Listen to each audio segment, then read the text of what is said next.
Deer বন্ধুরা, আজকে একটু ডেভেলপমেন্ট ইকোনমিক্স নিয়ে ডিসকাস করব। বিভিন্ন দেশের ডেভেলপমেন্ট বা ওয়ার্ল্ড ওয়াইজ যে ডেভেলপমেন্ট নিয়ে ডিসকাস করব। তো মিলেনিয়াম ডেভেলপমেন্ট গোল সম্পর্কে আমরা প্রত্যেকেই জানি, যেখানে সার্টেন গোল আছে, তারপরে আমাদের এসেছে সাস্টেইনেবল ডেভেলপমেন্ট গোল। তো প্রথমে মিলেনিয়াম ডেভেলপমেন্ট গোল নিয়ে বলি। তো মিলেনিয়াম ডেভেলপমেন্ট গোলের একটা প্রধান গোল ছিল যে ওয়ার্ল্ড ওয়াইড এক্সট্রিম প্রভার্টি বা অ্যাবসোলিউট প্রভার্টিকে দূর করা।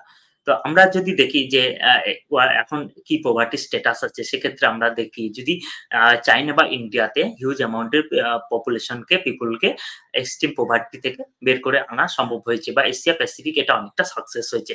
কিন্তু আফ্রিকাতে এখনো প্রচুর পরিমাণে এক্সট্রিম পভার্টি আছে।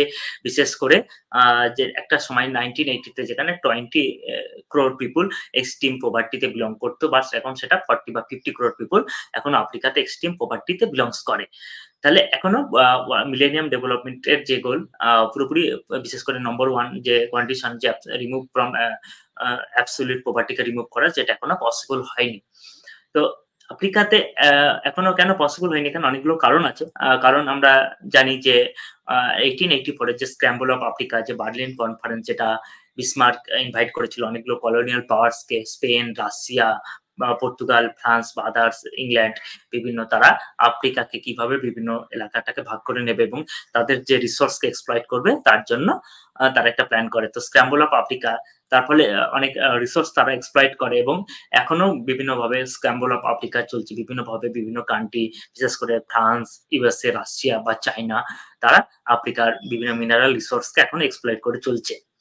তো আরো কিছু কারণে আফ্রিকার ডেভেলপমেন্ট প্রসপেক্ট এখনো খুব একটা গুড নয়। যেমন এটা কলোনিয়াল পাওয়ার্সরা তারা যখন স্লেভ ট্রেড করতো, তো সেসব জায়গায় দেখা গিয়েছে যে স্লেভ ট্রেড যেসব জায়গাতে বেশি হতো, সেই এলাকাগুলো, বিশেষ করে ইস্ট আফ্রিকানস বা ওয়েস্ট আফ্রিকান, এই দুটো জায়গাতে বেশি স্লেভ ট্রেড হতো। যেসব এলাকাতে স্লেভ ট্রেড হতো, সেই সব জায়গাগুলোতে এখনো lack of institute, political institute বা ল বা জাস্টিস আদার ইনস্টিটিউট এর অভাব আছে। তো এইসব ইনস্টিটিউটের অভাবে, জাস্টিস বা লিগাল সিস্টেম, পলিটিক্যাল ইনস্টিটিউটের অভাবে আফ্রিকাতে সচরাচর খুব কূপ দেখা যায়। তাহলে এই কূপের ফলে শাসন চেঞ্জ হয়, বিভিন্ন রকম ভ্যান্ডালিজম ঘটে, প্রচুর পরিমাণে রিসোর্স ডিস্ট্রয় হয়। তো এখানে একটা কলোনিয়াল ইফেক্ট আছে। এবং আরেকটা কারণ হচ্ছে Africa very disease prawn, specially for tropical disease, different type of tropical disease, malaria. এবং আফ্রিকান পিপলদের অনেক সময় ওয়েস্টার্ন যে মেডিসিন আছে, সেটা তাদের প্রতি অনেকটা ট্রাস্ট কম। অনেক সময় আমরা দেখেছি যে ইবোলা যখন আউটব্রেক হয়েছিল, অনেকেই যে ইবোলা আউটব্রেক পার্সনকে লুকিয়ে রাখতো, কারণ তারা ট্রিটমেন্ট করতে দিত না। এটা অনেকটা কারণ দায়ী যে ফ্রেঞ্চ কলোনিয়াল মেডিসিন অনেক সময় ভেরি এক্সপ্লয়টেটিভ ওয়েতে কাজ করতো। কারণ একটা টাইমে ছিল আফ্রিকা এই যে টেস্টিং গ্রাউন্ড, এই যে laboratory of any medical or others test. তো এইগুলো কারণে এখনো আফ্রিকাতে অনেকটা ডেভেলপমেন্ট প্রসেসটা এখনো অনেক হিন্ড্রেন্সের ফল হতে হয়, ফল ফলে ডেভেলপমেন্টটা এখনো অনেকটা হিন্ড্রেন্স হয়। তো আরো যেসব ব্যাপার আছে যে কিভাবে আরো ডেভেলপমেন্ট হয়, তো ডেভেলপমেন্টের জন্য এড আছে। তো এড বলতে গেলে ইউএস এড, যেটা সব থেকে বড় অ্যামাউন্টের, but still very low compared to GDP of USA. USA GDP is very high, very big size of GDP. But if you see that the donation value is very low. আর US এর অনেক problem আছে, কারণ US আবার যে কোনো দেশের military contribution বা পলিটিক্যাল স্টেবিলিটি মেনটেন করতে যে ফোর্সেস বা সিকিউরিটি দেয়, সেটাকে অনেক সময় কাউন্ট করে। তো এড সবসময় কাজ করে না, কারণ এর ফার্স্ট থিং হচ্ছে এটা হচ্ছে comparatively low value, and second thing হচ্ছে এর সাথে নানা রকম কন্ডিশন, পলিটিক্যাল কন্ডিশন বা বিভিন্ন রকম সোশ্যাল কন্ডিশন অ্যাড করে দেওয়া থাকে, বা ডেমোক্রেটিক ট্রানজিশন, ইউএস বিশেষ করে লিবারাল ডেমোক্রেসিকে স্টেট করতে চায়, অনেক সময় ডেমোক্রেটিক যে কন্ডিশন ইম্পোজ করে দেওয়া থাকে। তো এড অলওয়েজ কাজ করে না। আরেকটা জিনিস আছে যেটা রেমিটেন্স, সেটা অনেকটা পুয়ার কান্ট্রি, বিশেষ করে নেপাল, বাংলাদেশ বা আদার্স কান্ট্রি, অনেক সময় অ্যাডভান্স কান্ট্রিতে তারা বিভিন্ন, বিশেষ করে লেবরিয়াস জবই তারা করে, লেবরিয়াস জব প্রোভাইড করে তারা সে কান্ট্রি থেকে যে আর্ন করে সেটা বাইরে দেশে ব্যাক করে। এটা একটা রেমিটেন্স। বাট রেমিটেন্সও যদি আমি দেখি যে ডেভেলপমেন্টের পার্সপেক্টিভে, সেটাও কিন্তু খুব একটা বিগ চাঙ্ক অফ মানি নয়। তো এর বাইরে কি আছে না, রিসেন্টলি কিছু ডেভেলপমেন্ট হয়েছে যেটা ডেভেলপমেন্ট ইকোনমিক্সে খুবই ইম্পর্টেন্ট জিনিস। যেমন ইউনিভার্সাল বেসিক ইনকাম। তো অনেক দেশ এটা ট্রাই করছে ইউনিভার্সাল বেসিক ইনকাম, যেটা একটা certain percent minimum certain income প্রত্যেকটা ইন্ডিভিজুয়ালকে দেওয়া। এর ফলে কি হচ্ছে না, যারা তুলনামূলক খুবই অ্যাবসলিউট পভার্টিতে সাফার করছে তাদের কি আছে না, তারা অ্যাবসলিউট পভার্টি থেকে বেরিয়ে আসতে পারবে।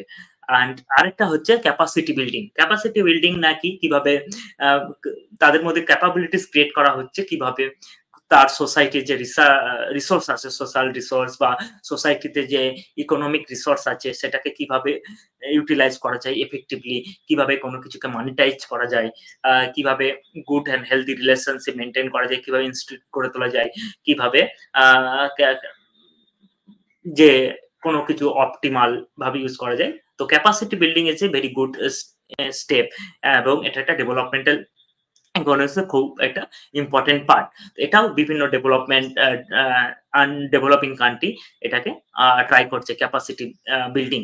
এবং আরো কিছু জিনিস যেটা ডেভেলপমেন্ট ইকোনমিক্সে খুবই ইম্পর্টেন্ট, ইউবিআই বা universal basic income, capacity building ছাড়াও সেটা হচ্ছে আরসিটি, র্যান্ডমাইজ কন্ট্রোল ট্রায়াল। তো আরসিটি কি না, আরসিটি এক ধরনের মেডিকেল টাইপ অফ টেস্ট যেটা সোশ্যাল সায়েন্স ইউজ করা হচ্ছে, যেখানে দুটো গ্রুপ রাখা হচ্ছে, একটা হচ্ছে কন্ট্রোল গ্রুপ, একটা হচ্ছে টেস্টিং গ্রুপ। তো কন্ট্রোল গ্রুপকে আলাদা রাখবে এবং টেস্টিং গ্রুপটাকে সেখানে কিছু বেসিক এডুকেশন বা কোনো রকম স্পেশালাইজড নিউট্রিশন বা কোনো কিছু হোক, সেটা দেখবে যে তার কি ইফেক্ট হচ্ছে।